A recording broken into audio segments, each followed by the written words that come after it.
big CPG companies have now stopped innovating and started acquiring companies instead because it's easier. they're not agile enough. And that's the essence of a startup. It's about being agile and being disruptive. And that's how we've been able to emerge. Yeah. We took an industry that was, not innovating for like possibly 50 years, with the exception of changing the graphics on the packaging. Yeah. And we just gave the consumers what they wanted versus what the big manufacturers could do on their production lines. Good evening, everybody, and welcome to episode 7 of Behind the Curtain in association with WeWork. For anyone who doesn't know what Behind the Curtain is at this stage, shame on you. It's a secret chat show where nobody knows who's behind this curtain until we bring them out on stage. Yeah, and we couldn't do this without a fantastic studio audience, so thank you so much for coming out.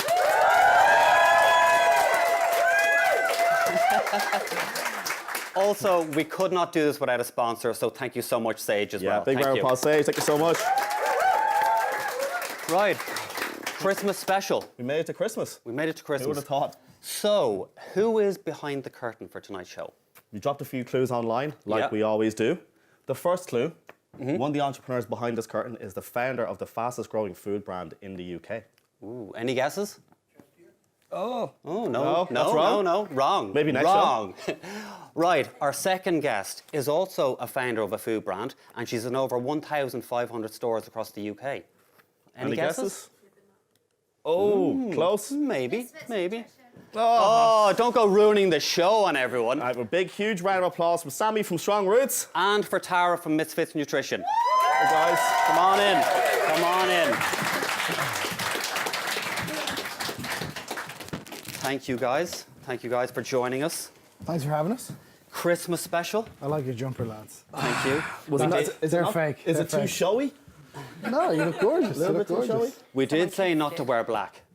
That was, I think that I was remember that was saying on the not to wear memo, black. Sammy. Sorry. Yeah. It was Christmas. It was really kind of like, no, I'm wearing black. Anyway, guys, thank you so much for coming on.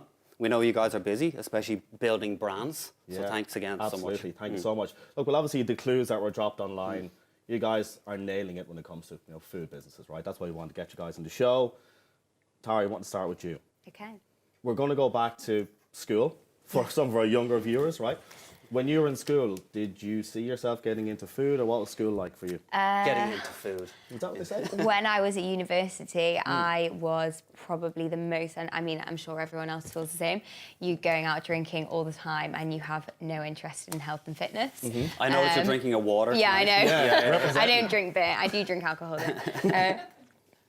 Or is it a vodka? Yeah, straight vodka. So yeah, at that time, I never thought that health and fitness would be my future. But I left to do a master's in journalism and suddenly loved the gym, working out, eating healthy, eating smart. Yeah. But still didn't really know how to progress that passion. Where were you doing the journalism? In London. In London? Yeah. Because you were actually a journalist and presenter as well. I was freelancing at Good Morning Britain. Ooh. Yeah.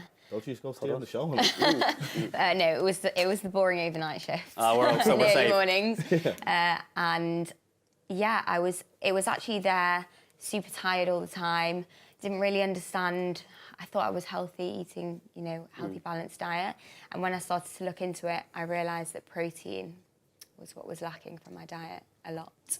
Okay. So that was kind of the first. Did you notice this when you were working, when you were in college, or what? Yeah, when I was working, I was just exhausted all the time.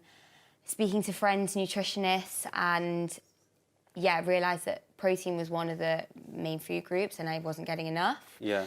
Started to look for products on shelves and all I found was very masculine-focused products for men to bulk.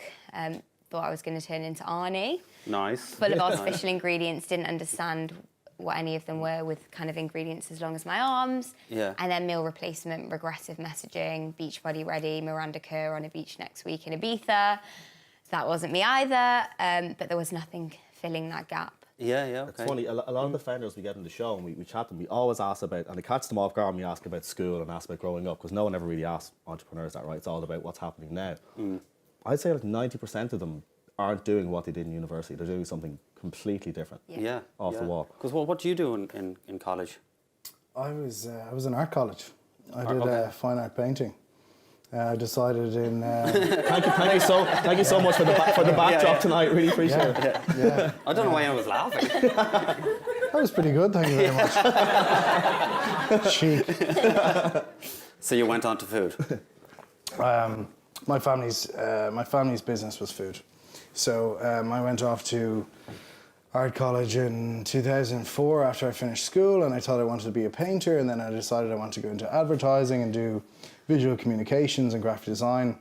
And in order to fund a trip away over the summer, I went into my family's business, which was like proper fruit and veg wholesale, like you see in the markets in New Covent Garden or whatever. You were working a stall there, weren't you? I started working, basically never went back to college because I was too happy earning money and dealing with people and doing trade, etc. So, what year was that? That was 2005. 2006.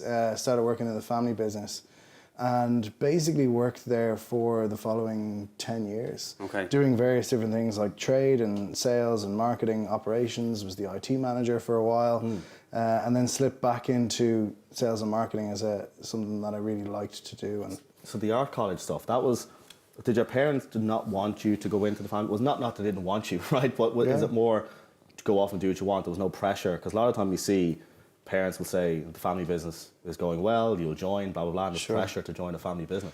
My mum was delighted that I went to art college because it wasn't the family business. Because she wanted loads of paintings. Probably, but more to do with the fact that she didn't want me to work with my dad. Oh, okay. Why?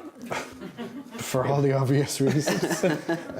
No, it's tough to work with family. When it goes well, it's really great and it's unbeatable. When it's bad, it's really difficult because it's personal, regardless of what you try and do. So mum was delighted, went to art college. Dad was delighted when I came into the business, but ultimately concerns on both sides, you know. Yeah, absolutely. And Tara, is this MISSFITS? Is this your first business you've launched? Yeah. It's your first business. It's funny because it usually takes entrepreneurs 1 or 2. I've had about 27 failed attempts. Amazing. But it usually takes a lot of time to learn as you go. 27. Yeah, at least being kind. But you're completely nailing this, We're right? trying. MISSFITS, right? We're winging it. Yeah. So well, though. So what is it like? Is it just a case of you need to learn quick as you go, or is it hiring the right people? What would you say is, because first time nailing is amazing. So there's me and there's 3 of us, co-founders, myself and 2 guys, Henry and Jacob. So we all have strengths in different areas, and we play to each other's strengths, and I'm learning massively on the job. You started what, 2016? Yeah, so it was June 2016. Okay. First official year was last year, 2017, and it's crazy how many skills you need to learn in that space of time. So sales pitches, and you're pitching to buyers of huge retailers, and you're like, shit, I've never done this before. Like, I'm just going to go in and wing it. Start with the ones you don't want to sell to, and then end with the ones that you do want to sell to. And I dropped maths at GCSE, and now I need to understand margins, Excel spreadsheets, like boring stuff. But if you don't know it, then you can't get by without it. And yeah, it's learning on the job. But I think it's the best way. You just get stuck in because, you know, my friends that have been in huge businesses for years, are like, they've taught us this over the years. And I'm like, just got to kind of figure it out as I go along. It's funny the way you mentioned, like, you each know your strengths, because like, we've interviewed a lot of entrepreneurs in the past, and a lot of them don't seem to grow because they're both, or all 3 of them, or 4 of them are all stuck with the kind of like, we'll all do this. Raw marketing. Yeah, and we'll all do that, and we'll all do this. So like, did you find it easy when you were able to kind of go, right, I'm good at sales, so I'm going to look after the sales. Just leave it to me, guys. Trust me with that. Because sometimes people don't. They all try to micromanage. I started doing the marketing side of things. Yeah. Influencers, events, all the fun, collaborations, partnerships. And then one day the boys said, okay, you need to lead the sales strategy. I went home and I cried. I was like, I don't know how to do this. And then I was like, I've just got to do it. And actually, you know, our products are female focused. I have to be at the pitches. I have to be sort of leading that strategy. It makes total sense. Once you get your head around it, you're like, you know, this is easy. Yeah, well, it's not easy, but so. Before we get talking about strong roots, right, I want to go back to your previous stuff, because you did win an award. This is where your art's going to come in now, by the way. He's This not way, sure. Look, yeah, he's yeah. not Look, sure. what are you doing with this? You won an award for the most, it sounds kind of Father Ted when I say this now, but the most beautiful website in Ireland. Oh yeah. We did loads of digging. Yeah, we did. Did loads of things. It's gone. This type of show now. Okay. But it's gone. The website's gone. I went looking for it and it's down. Yeah, that's right. What a shame. That was It can't have been that It was beautiful. a failed brand. No, it was a beautiful website. It was that was the first failed venture. That was it was called Sam's Potatoes. And this is what happens when the potatoes. Was your face on the packaging? No, it was a little animated character. The idea was that we're trying to do like steam packs of baby potatoes that, you know, students and stuff could use in, you know, 5 minutes in the microwave type thing. Yeah. The problem was that no one wanted it. People want really, really inexpensive fruit and veg that they can, you know, do themselves, and, you know, they don't really want the, you know, the marketing and the drama around it. So we put, I think, you know, that was what I was in the family business. I think the budget was like 30k annually for the marketing budget, and I think we put 20k into that website. Well, it won and the award. And it won the award. Yeah. Which you forgot about. We brought it up. Yeah. Why is the it LinkedIn down? is getting changed tomorrow. It's down completely though now, is it? Yeah, the brand was discontinued. Essentially, I'd have still left it up just for the award on it. well, not my website. I was just working in the company. Oh, okay, so okay. basically, the difficult thing about working in big retail when it's a commodity product like potatoes is that essentially you're competing with price, and the profit margins in commodity products are so narrow that it doesn't really allow to tell the story. And actually, that's how Strong Roots ended up starting up.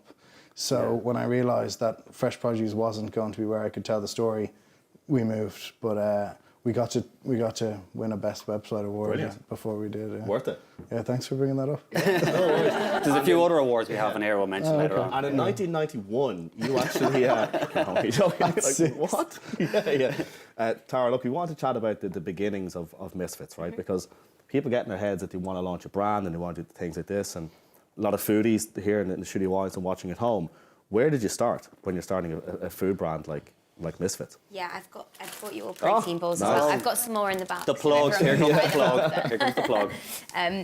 So it's deciding what product you want to bring to market. So we launched with our protein powder, a vegan protein powder. We were talking before about how, you know, huge vegan trends are.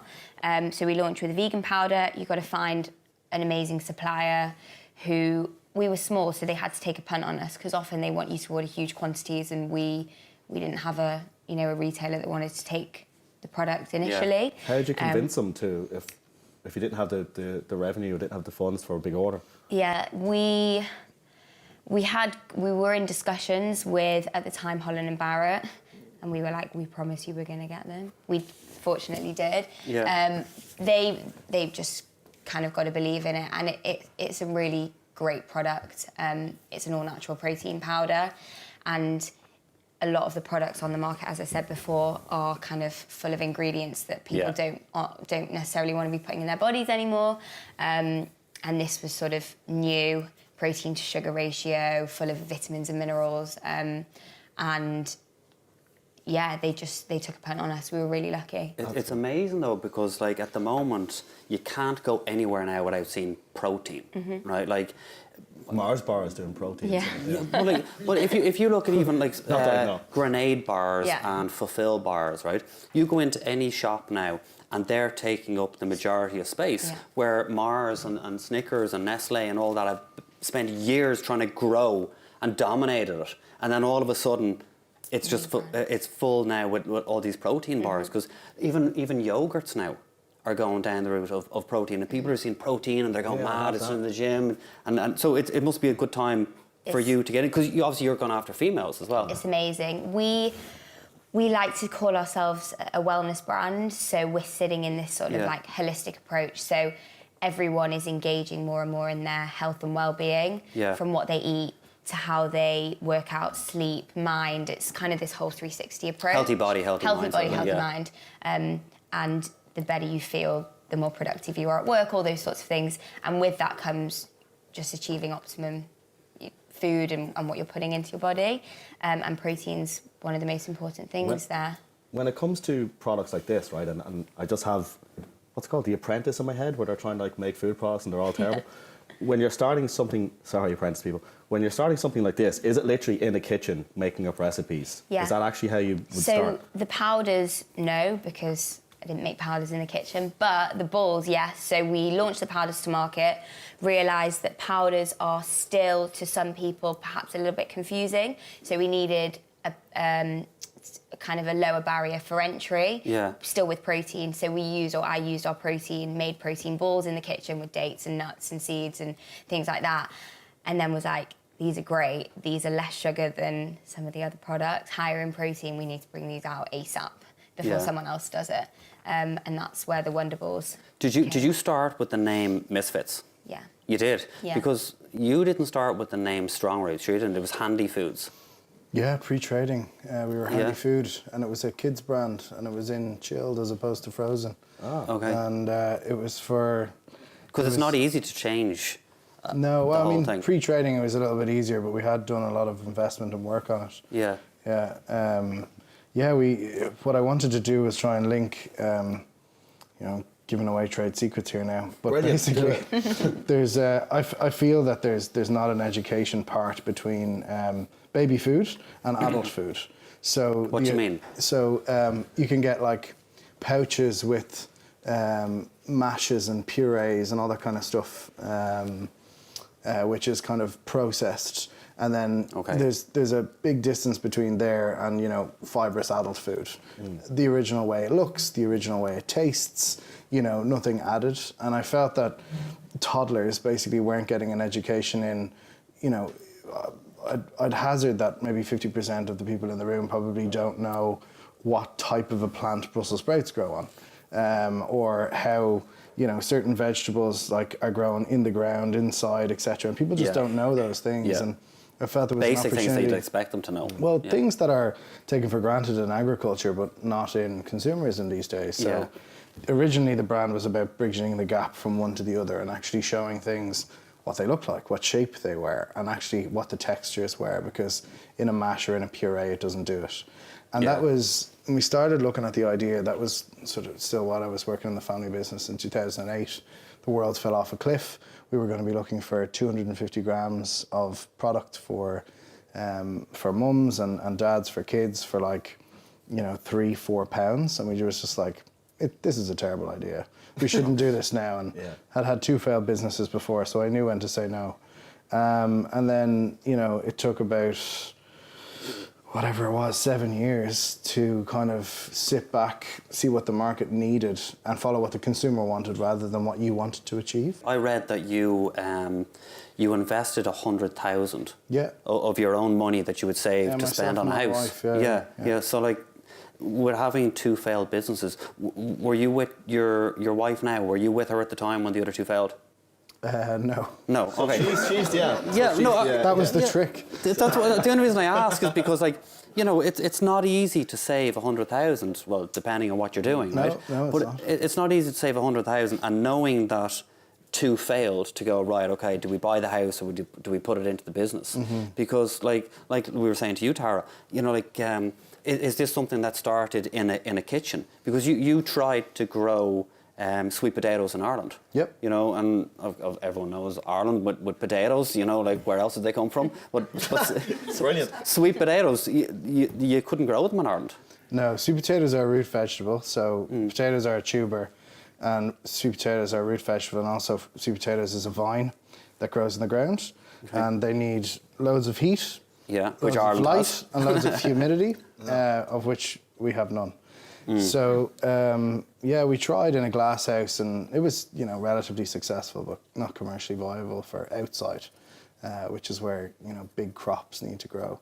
And to be fair, we kind of knew that they weren't going to be successful before we even started, because there's not enough of the soil types and for loads of different reasons. But we had to try, because what I was trying to do with the business was initially create an export vehicle for Irish produce, because I know the whole agricultural community and I wanted to export more from Ireland.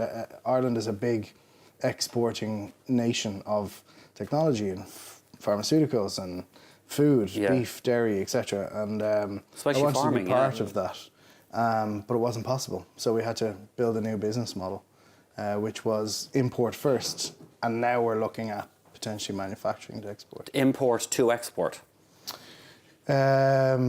Sometimes, but Okay. more. The way we were able to emerge in the frozen food industry was by taking things that were really complicated to do from faraway places and making them trendy. So, not in the UK, but we were the first sweet potato fry to market in the Irish market, for example. We actually beat McCain's to market. And then we were... Which is a huge brand, like. Yeah, and we're still the market leader. We've probably got about 70% of the market.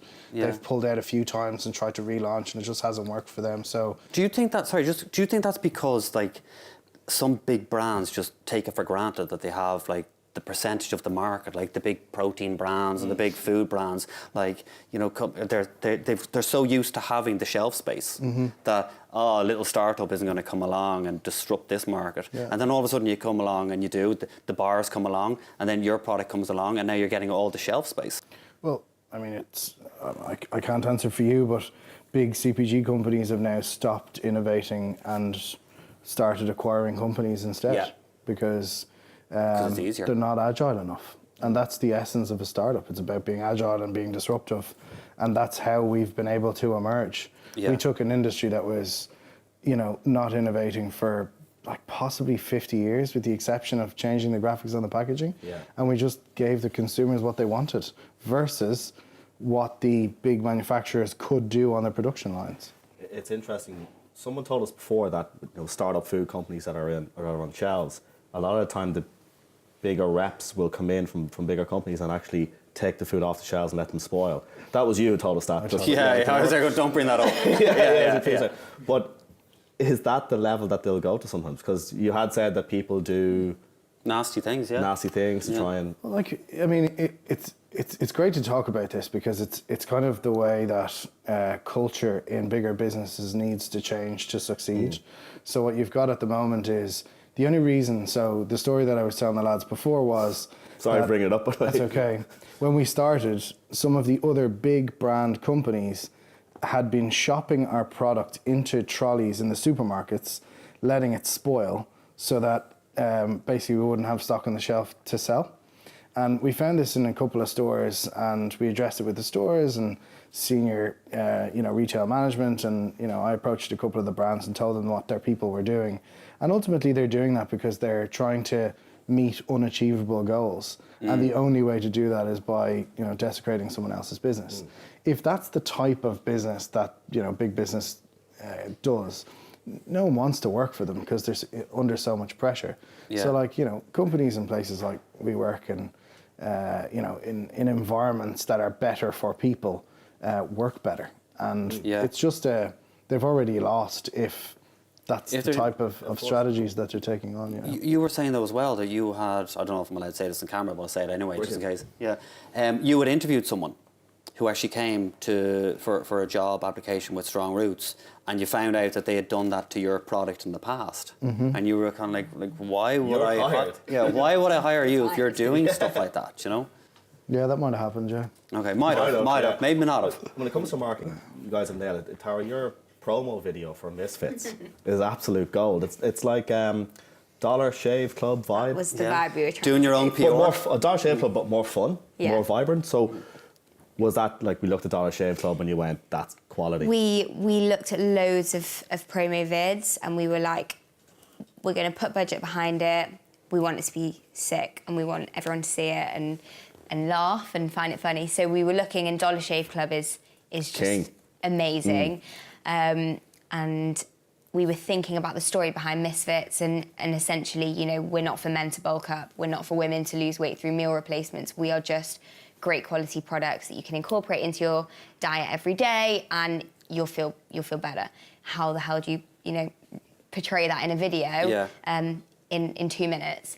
And we said, you know what, let's just poke fun at the industry in ways that brands haven't before.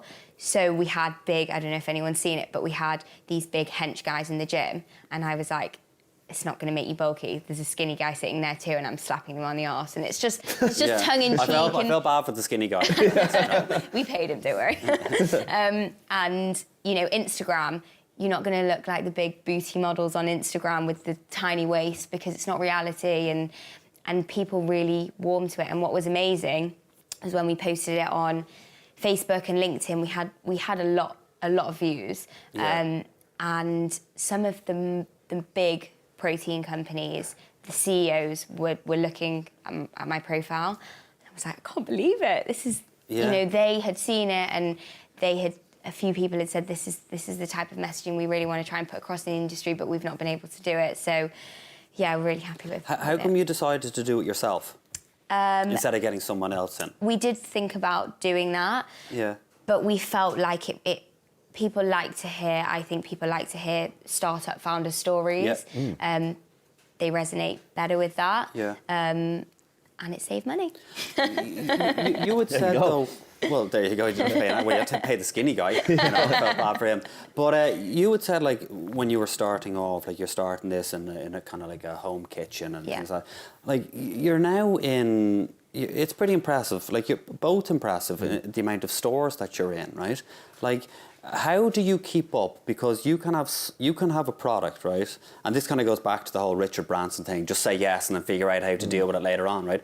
So if someone comes to you, because I know when you started off, you were on the Super Value course, and they got you into a couple of their stores. I think it was like 100 stores, was it, when they started off? Yeah. And then you, within 6 months, you were in all of the stores, like 250 stores, 230 stores. Like, it's not easy, like as you said earlier, to keep up with demand like that, because all of a sudden you can get an order overnight like that. We love it. We'll have it in every single store across the UK, and we need delivery in the next 3 weeks. So what do you do? Because or 3 days. Okay. Well, so what do you do when someone says that? Like, just because there's a lot of people that are watching this that are trying to grow their businesses and are wondering, like, is it always baby steps, or do you get that order that is like the overnight? Oh Jesus, how do we fulfill this?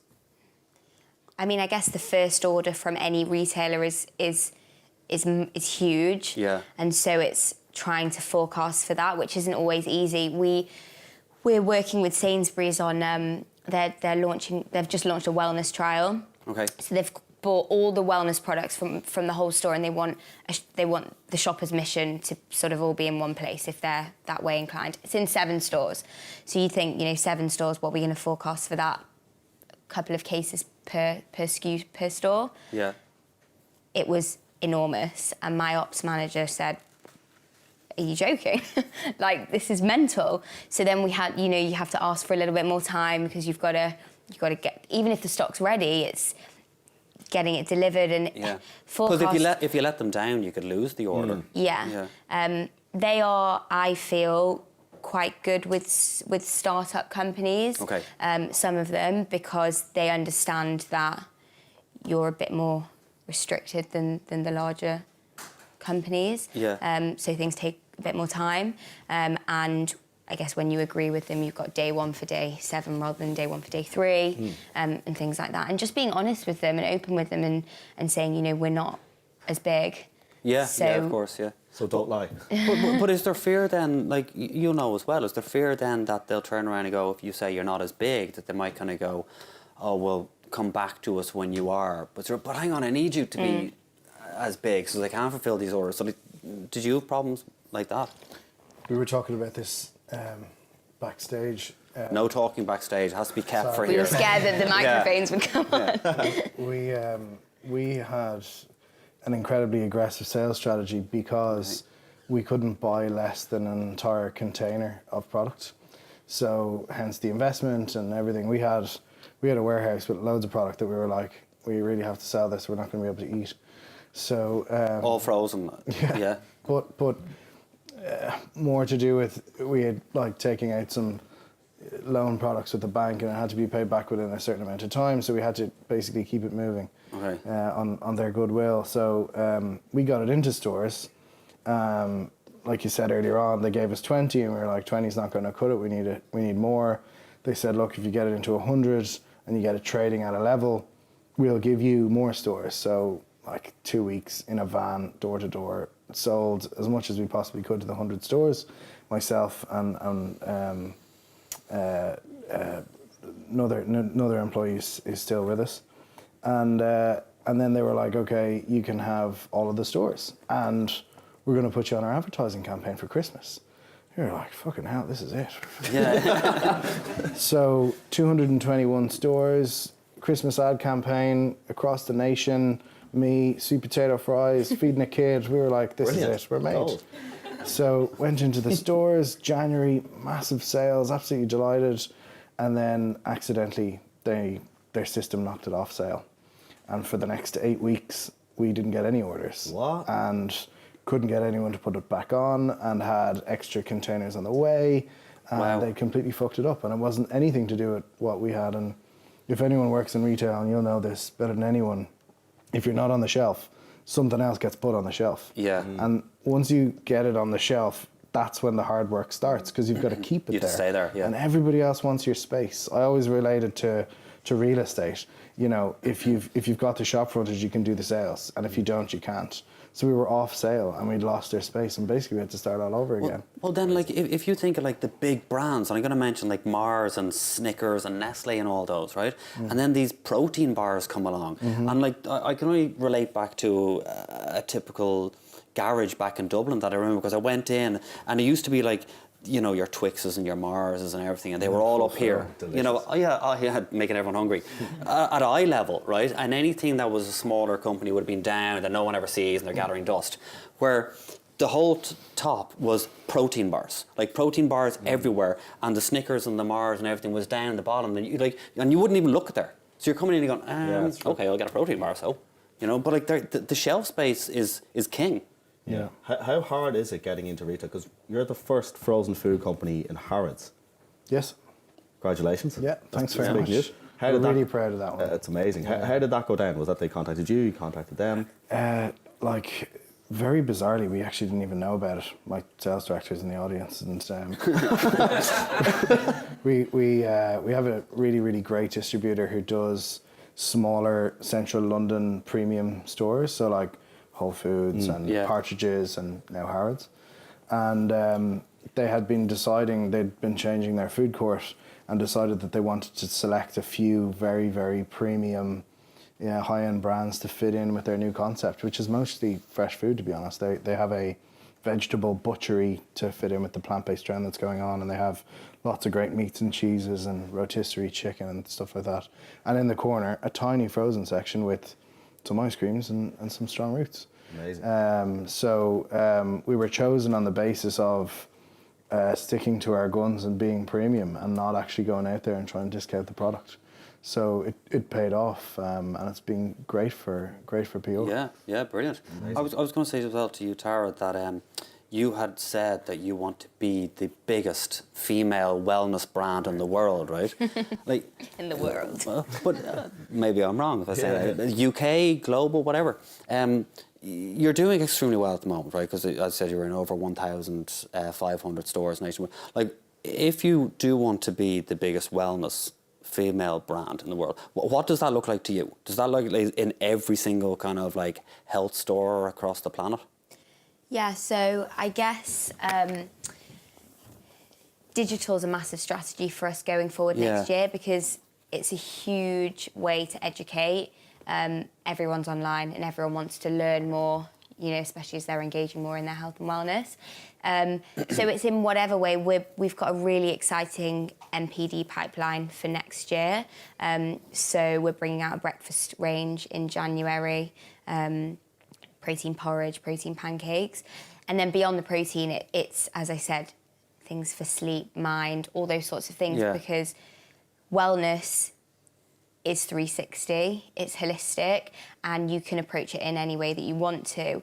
And we want to be that hub. So if someone's buying our protein balls, then they're interested to see what else in the range has to offer. Do you find you need to jump on that fast, like both of you? Because like you wouldn't have started, both of you, with everything. Yeah, with everything. You'd start with, like, you started with sweet potato. I'm not 100% sure what product you started with, but do you need to, like, while the motion is moving, just kind of go, right, hit them with everything? So we launched with the powders, protein Yeah. powders, and then we launched the balls, and it's always evolving and making sure that you're jumping on what people want and listening to your customers' consumer feedback with ingredients in products and things like that. But we feel you have to be quite aggressive in the strategy, or else someone is going to get in there before you. Back to the whole shelf space Yeah, thing. exactly. Yeah. And then you figure out where the money's coming from after. What's the most difficult thing for both of you about running a food business? Because there's a lot of people that watch our show that want to launch a business and they're at that stage where they want to do something. What's the most difficult thing for you two about running a food business? For me, it's definitely time and hours in the day. Food is, I think, I've always said that there's a huge difference between someone who runs a food business and a foodie. Lots of people look at the food industry and think that would be nice to be a part of, or you know, it would be good to be, you know, an influencer who's a chef and in a health and wellness space. And I know a lot of you know, big number influencers who are doing that and have actually not gone into the food business as a result of the realization of how much work it is. Like, food is a 24/7 business and retail is a 24/7 business. So if they're open, you're open, and your manufacturers and your supply chain and, you know, your financiers or whatever it is all have to fall in line with that. Yeah. So Probably doesn't help with some 24/7 shops then, does it? I mean, well, their business is 24/7, so regardless of whether the store is open, Yeah. the stores are getting fulfilled at night, you know, and they're getting refilled, and the ordering is done during the day. So, you know, Tara mentioned there earlier on, day one for day 3 or day one for day 7. You know, in the business, that means you have, on day 1, you find out what you've got to put in the warehouse, and on day 3, it's going into the store, basically. Yeah. So everything has to happen in the middle of that, and normally it's 3 days, and I'm gonna ask for 7 days after hearing that you've got it. But basically, it's always on. So more time would be great. What about you, Tara?